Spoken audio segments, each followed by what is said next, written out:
أنا وريتنا هيا أنا وحقات قاضي هيا هو أنا كذا كيبا وحقبنا هيا جو كذا أنا كوس كينا هيا كابن قبنا هيا عير بن وريتنا هذا نقدر هذا بقى aniga waan qof ku baahan waayo qaladadka adiga aaminsan tahay wax jira maaha aabaha wuxuu aaminay aniga inaan ahay nin xun laakiin dabcan way dareemi kartaa aniga inaan ahay qof wanaagsan maxaa yeelay maalinkii fikii gacantaan u qaaday waxay maalin waa ku bariya high legend maalin kale jawi kale iyo meel kale iyo legend kale yaa kale waa legend ciraaq cabdi cilmi magac maskiinka ma ahan maalna mawla soo qaba ku soo dhawo high legend waa mahadsan tahay aad baan idin salaamayaa ummadda Soomaaliyeed meel walba aad joogtaan iyo si walba muuqaalkayga arkaysaanba dad u mahadsantahay wandhawe aad baan kaaga mahadnaqayaa waqtigaaga qaaliga sida aad noo siisay oo aad noo soo ajibtay barnaamijkan high legend waxaan doonayaa inaan kugu weydiiyo 10 su'aal oo isugu jira qaar kaftana iyo qaar kaleba waxaan rajaynayaa inaad diyaar noo tahay diyaar waa noo hay laakiin su'aalaha baraf ka dhigno koo waxaa jira tiitiin camal iga yaree xoogaa insha Allah waan ka dhigi doonaa diyaar maxama marka ugu horeysa su'aasha koowaad aan rabo inaan ku weydiiyo Ciraaq waa kuma horta Ciraaq bal inaad la wadaagto asxaabta horta magacaygu waan sheegay waa la wada yaqaanaa inta aan aqoonin barasho wanaagsan Ciraaq Cabdi Cilmi waceysna oo ku sii daraa waxaan ku dhashay degmada Balcad hadii la yaqaano dabcan waa la yaqaanaa Soomaaliya oo wada taqaanaa waxaan ahay shakhsi turjumaa flanta noocyadooda kala duwan ayaan turjumaa Mareykan musalsalada Hindiga Turkida iyo wixii la halmaana oo luqadda Soomaaliga laga dhigay xataa kuwa jeekay jaan iyo yardhiiska maaragtay waxa la kartoonka whatever barasho wanaagsan waayahay su'aasha labaad ee aan rabo inaan ku weydiiyo Ciraaq ma xasuusataa filimka aad ku noqotay legend actorkaad u hadlaysay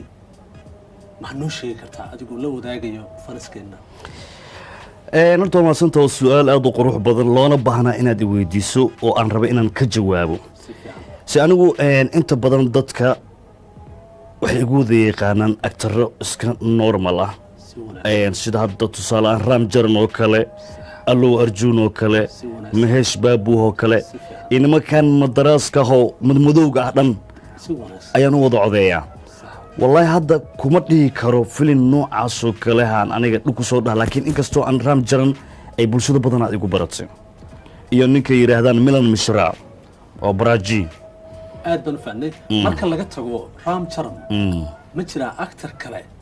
oo aad u hadasho oo dadku inta badan aanay kugu aqoon laakiin aad maanta u sheegayso bulshada waa u jira waa sida tusaale ahaan Mahesh Babu oo kale inta badan dadka ma yaqaanaan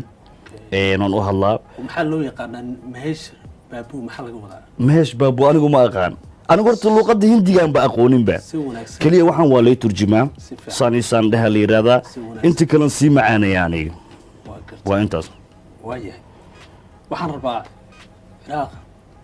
5 number inaad qabsato 5 number waa 5 number oo sifooyin wanaagsan ka turjumaya waa 1 ilaa 5 shantan ba ku dhigana shantaad ku dhigantaa nasiibkaaga aan ayaga wuxuu noqday runtii waxaa tahay ninan aan isla qab weynayn qof waxaa tahay dadka ixtiraamo oo qab lahayn oo kibir badnayn number 5 markaan eegay nasiibkaaga saas ayuu isoo baxay adigu ma malaynaysaa inaad nooca tahay waa u samaysanaa xaqiiq wallah waayahay waxaa kaloo jira 5 kale oo iyagana ka turjumaya sifooyin qaldan oo aan raba inaad qabsato waa 1 ilaa 5 kuwan qabsaday waxaa tahay Ciraaq nin kibirlow ah arrinkaas maxaad ka oranaysaa nasiibkaas kibirro markii la yiraahdo fasiraada iman karta si fiican warheed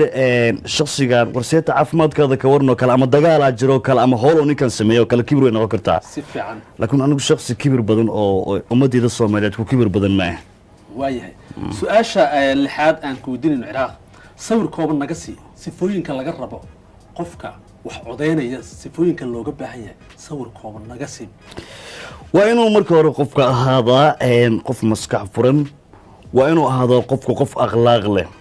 waa inuu ahaadaa qofka qof walaaladiis waalidiintiis intaba ay ogolaasho ahaan markaasi uu ka wato loo ogol yahay qofku waa inuu ahaadaa qof wax bartay qofku waa inuu ahaan karaa qof shaqadiisa daacad u ahaan kara waa intaas su'aasha toddobaad ka soo qaad inaad tahay raam jaram anna aan ahay booskii see rabtaa isla markaana kaa qaaday atirishadaada sidee baad cod caynkee ayaad ugu hadli lahayd 110 ciddaa doonta sooda waxaa bulan ugu gabadhan neha inaan gurigeeda dib ugu celiyo iga raali noqon gabadha waa diyaar iga tahay inaan kuu soo celiyo waaba isku naxayba saad maaragtay maasha allah waa hanjabay waa hanjabaad cajiib ah okay su-aasha sideedaad iyar nala wadaag adigu u hadlaya ninka la yidhaahdo fiigsane oo aan aaminsanahay soomaalida in badan inaanay garanayn dad badanna ay dhegaystaan ninkaa fiigsane adigu u hadlaya bal iyar la wadaag bulshada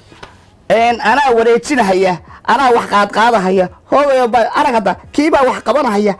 joog hadda anaa kuus keenahaya kaabaan qabanahaya aayar baan wareejinaha hadda naga daada baa oo xoogayar intii aad baad noogu qasisay wax yar markii fanas la yiraahdo qofka markii shaqada uu ku dhex jiro iyo markii wax uu markaas xoogaa wareysiyo kale barnaamijyo kale ku jiro waa kala qurux badan tahay si fiican marka Ciraaq la yiraahdo jiliinka qofka jiliinadu way kala duwan yihiin qaab caynkee ayuu qofka laga doonayo inuu yaqaano tusaale markaad farxad muujinayso markaad xanaaq muujinayso iyo markaad lafteeda aad ilmeynayso qaabkaasi sidee dadku u samayn karaan qofka horta ugu horeyn waa inuu qosli karaa waa inuu keeni karaa si fiican waa inuu maxaa la yiraahdaa guuxi karaa qofka waa inuu qofka kaftami karaa waa in uu qofka maxaa la yiraahdaa jiliin walba uu raaci karaa si fiican waa intaas okay haddii aan kula kaftamo legend Ciraaq waxaa kuu soo galay hooyada hooyo aabaha aabe iyo atirisha ama xaaskaaga iyo xaaskayga hal kursi ayaana meesha yaala yaad uga kici lahayd oo kursiga laba qofood ma qaada kursiga ma qaado hal qof buu qaadayaa ma hooyaad uga kacaysaa ma aabahaad uga kacaysaa mise atirishadaad uga kacaysaa inkastoo saddexdoodaba uu ku wanaagsanaa saddex kursina dhahdaa ficnaad ma wala sadhibi lahayn ma jiro meesha okay ma xuma labada waalidna labada kursi inkastoo ay mudnaa lahaayeen si fiican dee hooyadii baan sii lahaa kursiga koowaad sababta hooyada ugu doortay maxay tahay hooy waa wada naqaanaa si wanaagsan aabbay 3 jeer ka xaq badan tahay dadaal haddii la yiraahna amaba dhanka caruurta